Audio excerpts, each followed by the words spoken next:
Salve povo, aqui é o Zelota de volta com mais um especial de janeiro e a nossa personagem misteriosa é a Hatshepsut, essa faraó que quase foi apagada da história, ela que é do século XV a.C., mas só foi descoberta já no final do século XX depois de Cristo. Quase que realmente a gente não descobre a sua história e muitas outras coisas por conta disso.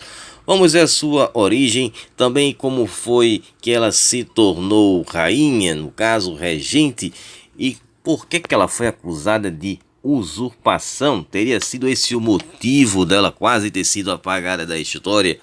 E também vamos ver como foi seu reinado e também a relação comercial com a fabulosa e misteriosa Terra de Ponte. Então tem muito conteúdo pra gente ver. Aproveita, dá um tapote no like, se inscreve aí para quem ainda não é inscrito no canal e dá um tapote na sineta para ativar todas as notificações. Me sigam lá no meu Instagram, Zelota, e também quem puder, faça parte do acampamento Zelota para vocês terem acesso a um conteúdo exclusivo. E hoje vai ser um exclusivíssimo mesmo, hein? Vamos trazer uma teoria que tem sido aí muito difundida. Mas vamos lá para o vídeo que eu já falei demais. Hatshepsut, ela que nasceu em 1542 a.C. e o nome dela tem um significado bem interessante, né? Que é a mais importante das nobres damas. Vocês verem, um nome tão pequeno, mas com uma tradição tão grande.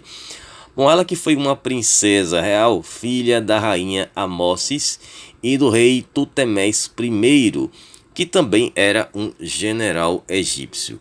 Bom, como o casal não teve nenhum filho além da Hatshepsut, então eles acabaram adotando o Tutemés I, né, que era filho ali de uma, talvez de uma serviçal ou quem sabe de alguma mulher do harém lá do Tutemés, né? Dizem que era de uma rainha secundária, bom, mas enfim. Então, para assegurar a linhagem real, o faraó Tutemés I, ele ordenou que a Hatshepsut, na época tinha uns 14 anos de idade, se casasse com o príncipe Tutemés, né, que viria a se chamar Tutemés II. Por algum tempo depois em que esse casamento foi consumado, o faraó Tutemés I descansou da vida. E aí, consequentemente, os dois meio-irmãos herdaram o trono. Então, cerca de 3 anos após a coroação, o Tutemés II adoeceu e também descansou da vida. Então ficou sem nenhum sucessor. Até que, bom, ele teve uma passagem rápida no trono, mas não significa que ele também não deixou a sua linhagem por aí. Então foi encontrado aí como uma possibilidade de sucessor um garoto que era filho dele com uma mulher de seu harém, que era o também chamado Tutemés, né, que vai ser conhecido como Tutemés III.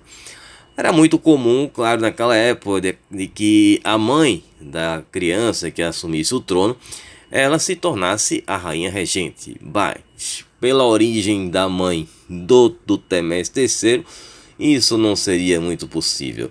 E claro que a Hatshepsut, que, bom, deveria ser a legítima rainha, acaba assumindo ali o garoto, né, como seu enteado e fica também como sua regente. E aí ela acaba assumindo essa posição, não só de viúva, como também de regente do enteado. O menino ainda estava aprendendo a andar nessa época, e a Hatshepsut já tinha por volta de seus 20 anos de idade. Bom, então a Hatshepsut acaba se tornando a rainha regente. É claro que mulheres poderiam governar, mas em apenas 2 casos. Primeiro seria na ausência do marido, se estivesse em campo de batalha, e no segundo como regente do filho, quando ainda fosse criança.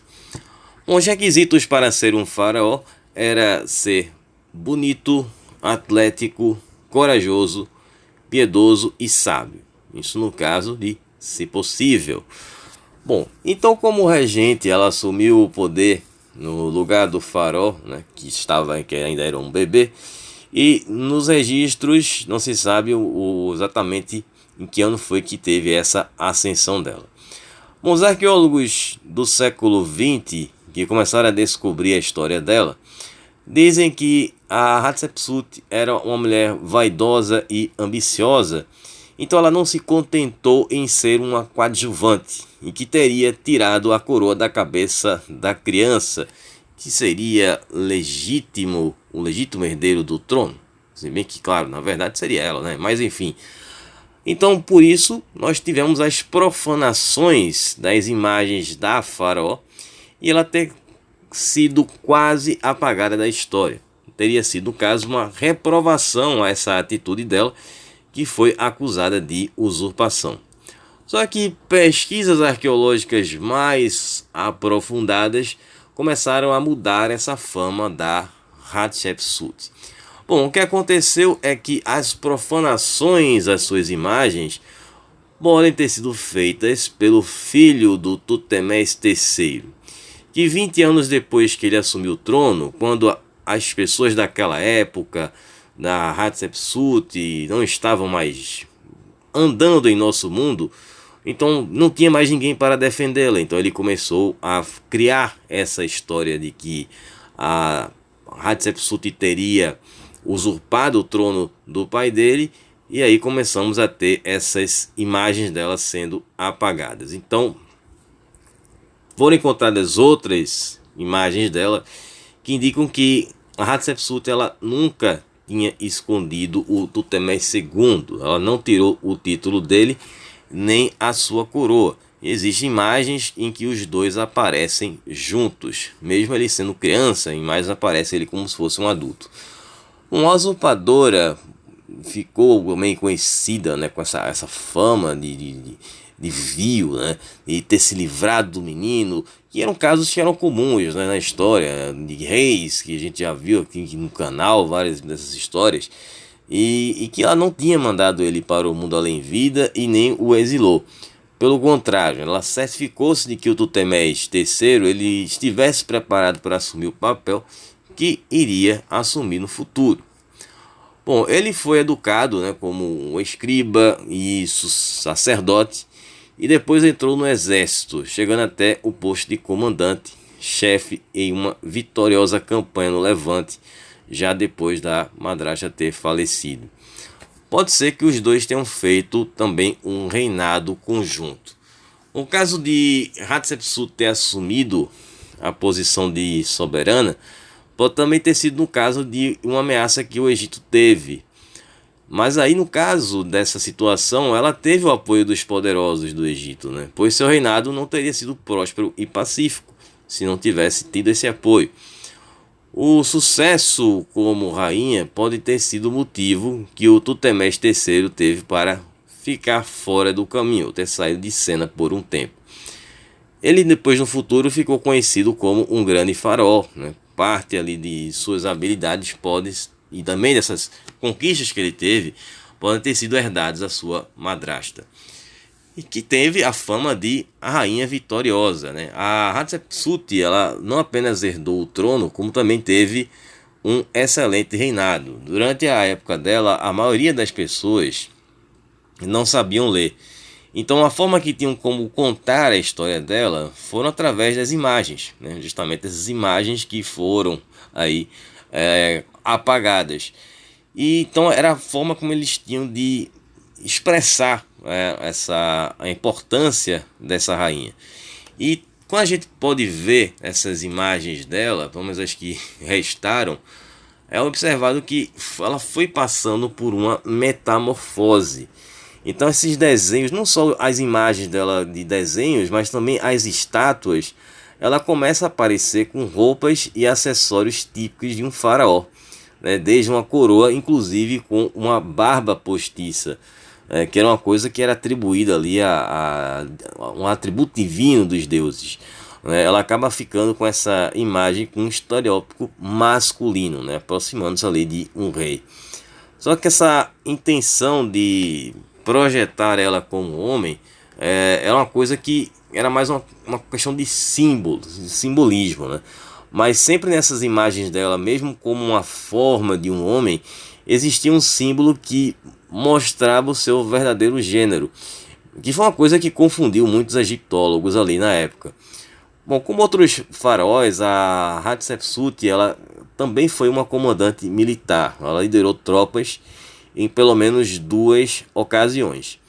Os textos as descrevem como uma conquistadora, aquela que sairá vitoriosa ardendo contra seus inimigos.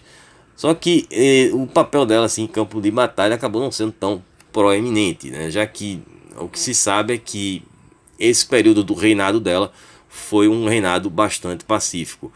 Ela conseguiu assim defender as fronteiras logo no início do reinado dela, mas em sua maioria dessas questões foram resolvidas de forma pacífica, né? Foi mais usando a diplomacia do que as armas. E foi também durante o reinado dela que o Egito teve um grande desenvolvimento comercial, né? Trazendo ali grandes parcerias, não só com civilizações já conhecidas, como também a misteriosa terra de Punt, né? Que foi um lugar que desapareceu da história sem deixar nenhum vestígio, né?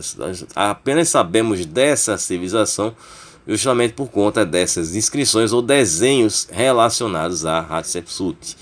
Então não sabe até hoje qual é a localização exata dessa terra de Punt. Inclusive, se vocês quiserem conhecer melhor a história desta terra misteriosa, está aqui no canal, vou deixar o card aí para vocês darem uma conferida. Está na nossa playlist aí de civilizações misteriosas. Bom, o que se sabe dessa questão do comércio é de um retrato que foi feito sobre uma expedição que a Hatshepsut havia patrocinado, no qual os navios zarpam carregados ali de bens valiosos, como miganças, pulseiras, algumas armas feitas de metal, e eles voltavam com vários outros tesouros, né, considerados extraordinários. Então os súditos da Faraó se aglomeravam ali na costa, no Egito, para ver um verdadeiro desfile que acontecia com as coisas que vinham de lá da terra de Punt, como madeiras consideradas preciosas, fragrâncias, anéis de ouro, pedras semi-preciosas, marfim, peles de animais, penas de pássaros, bem como uma coleção de animais exóticos. Entre esses animais existiam macacos, panteras, girafas, e esses animais ficaram inclusive no jardim dela, né? Assim, ela gostava de ter esses animais por perto.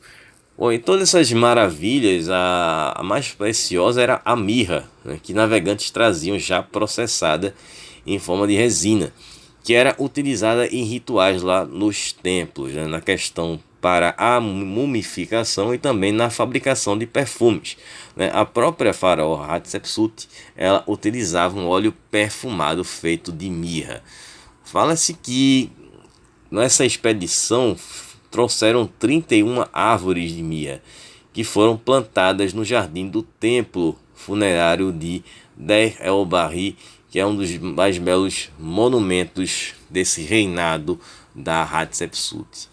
Bom, e ela deixou várias suas marcas, como além dessa fabulosa expedição, né, que a gente só sabe por conta das imagens gravadas nesse templo dela, que foram que os arqueólogos eles encontraram pela primeira vez essas evidências da tentativa de apagá-la da história. Um dos indícios dessa tentativa é o fato de que seu nome não consta na lista dos reis. Depois do Tutmés II, já pula para o Tutmés III. Mas juntando ali vários vestígios, muitos em forma de monumentos, embora danificados, né, por conta dessa depredação, né, que foi feita para que apagasse a história dela, os egiptólogos eles começaram a recriar pelo menos parte do reinado dela. Bom, esses vestígios a respeito da Hatshepsut, eles não estão apenas nesse templo de Deir el-Bahari, mas tem muitas outras construções que foram erguidas no reinado dela, durante o qual foram levantados e reformados templos e outros santuários que iam lá do Sinai até a Núbia. Entre esses templos temos a Capela Vermelha, temos 2 pares de obeliscos no complexo dos templos lá de Karnak e também o templo de Pajet, que foi escavado na pedra de Beni Hassan. Bom, ela também deixou centenas de estátuas com a sua própria imagem, bem como os seus pensamentos e relatos da sua história, que seja real ou fantasiosa, no caso aí, escritas em pedra. E aí nós temos essa história dela que na verdade ainda está sendo descoberta pelos arqueólogos e sendo escrita, pelo menos o que deu para ser encontrado e o que dá para tentar entender. Bom, espero que vocês tenham gostado desse conteúdo. Estarei retornando na próxima semana. E para quem faz parte do acampamento Zelota, eu vou estar falando sobre a relação da Hatshepsut com Moisés, né? Fato que eu fiquei sabendo recentemente por conta de um inscrito e fui fazer minha pesquisa para descobrir se é verdade ou não. Então a gente se vê no próximo vídeo. Um abraço do Zelota. Falou, pessoal.